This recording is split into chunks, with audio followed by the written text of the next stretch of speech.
अस्सलाम वालेकुम, नमस्कार, आदाब, सत श्री अकाल। मैं हूं आपके साथ नबील अख्तर और इस वक्त आप देख रहे हैं नबील अख्तर न्यूज़। पुलिस की ज़रा सी भी लापरवाही एसपी बिजनौर बर्दाश्त नहीं करते हैं, तभी तो उन्होंने पैदल गश्त में लापरवाही बरतने वाले झालू चौकी इंचार्ज सुभाष कुमार को लाइन हाजिर कर दिया है।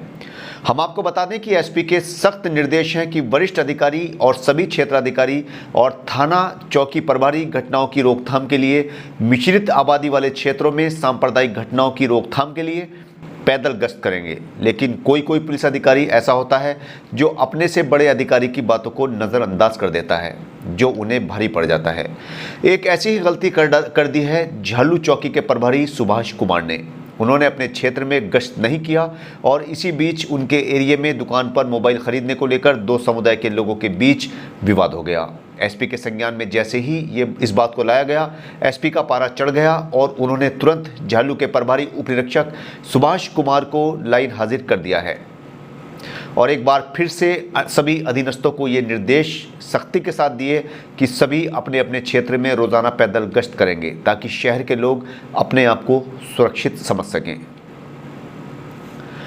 बिजनौर मेडिकल पर डायलिसिस के दौरान 26 साल के एक लड़के की मौत हो जाने से परिवार में कोहराम मच गया। परिवार के लोगों ने अस्पताल के स्टाफ पर लापरवाही का आरोप लगाते हुए हंगामा किया।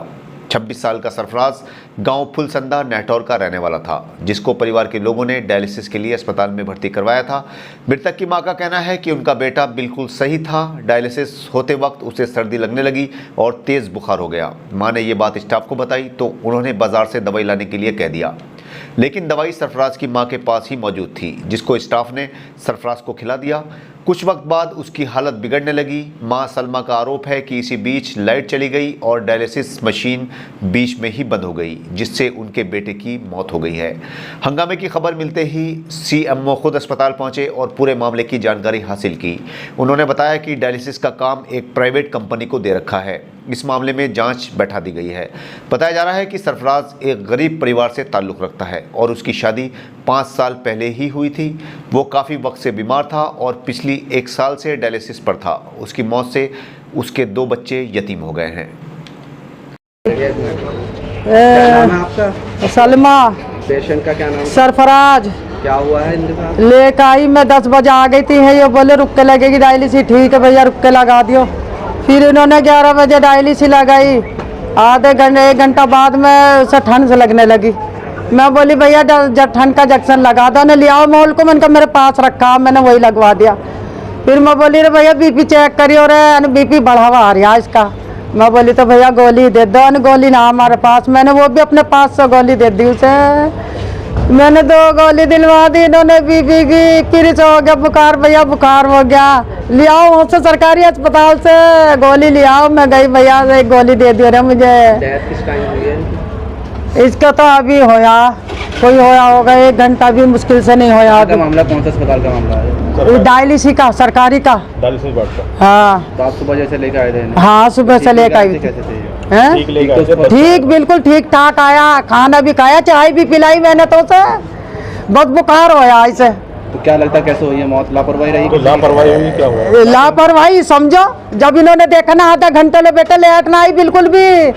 और लोग कह रही है वो डायली वो करता हुआ वो बंद कर दिया था, निकाल लिया था ना डायलिसिस। मेरा दम घुट रहा, जल्दी ले आओ गर्मी लग रही। मेरे लौंडे को आधा घंटा हो गया, उसे गर्मी ना लगे। जब उन्हें परेशानी हो रही थी आपने किसी से शिकायत करी वहाँ पे? मैंने कहा था, मन करे कैसे लेगा ना, उसमें ले जाओ इमरजेंसी में। बेटे मैं कैसे ले जाऊँ, तुम ही ले जाओ। जब इन्होंने देख लिया कुछ ढंग नहीं रहा, जब इन्होंने करा, जब ये लाए ये इमरजेंसी में, जब लाए ये, जब उसका मतलब आधा दम रहा था आधा नहीं रहा था, लाते लाते जो हो ही गया था। मुझे तो हो ही दिख रहा था।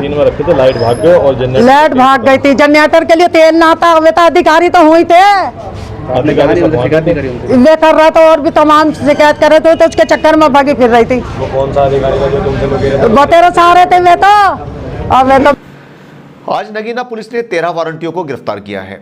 इनमें मौसम गांव टांडा मैदास, रघुनाथ गांव भटोली, सुरेश कुमार निवासी गांव रानीकोटा, सोनू निवासी गांव रानीकोटा, फरीद निवासी गांव अकबरपुर आंवला, लवकुश निवासी गांव झक्का की, राकेश निवासी गांव झक्का की, रवि कुमार और नरेश कुमार निवासी झक्का की, महेर सिंह रानीकोटा, जितेंद्र निवासी खुशहालपुर मठेरी, सविता और शकुंतला निवासी झक्का की को गिरफ्तार कर लिया गया है।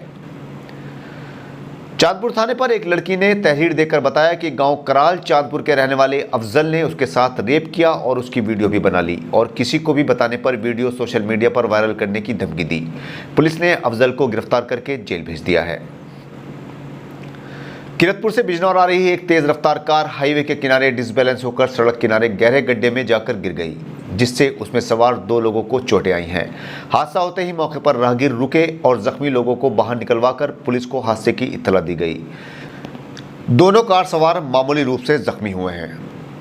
तो ये थी बिजनौर की आज की कुछ खास खबरें। कल आपसे फिर मुलाकात होगी बिजनौर शहर की कुछ खास खबरों के साथ। तब तक अपना और अपने परिवार का अच्छी तरह से ख्याल रखिए और बिजनौर की हर छोटी बड़ी खबर जानने के लिए देखते रहिए नबील अख्तर न्यूज़। जय हिंद।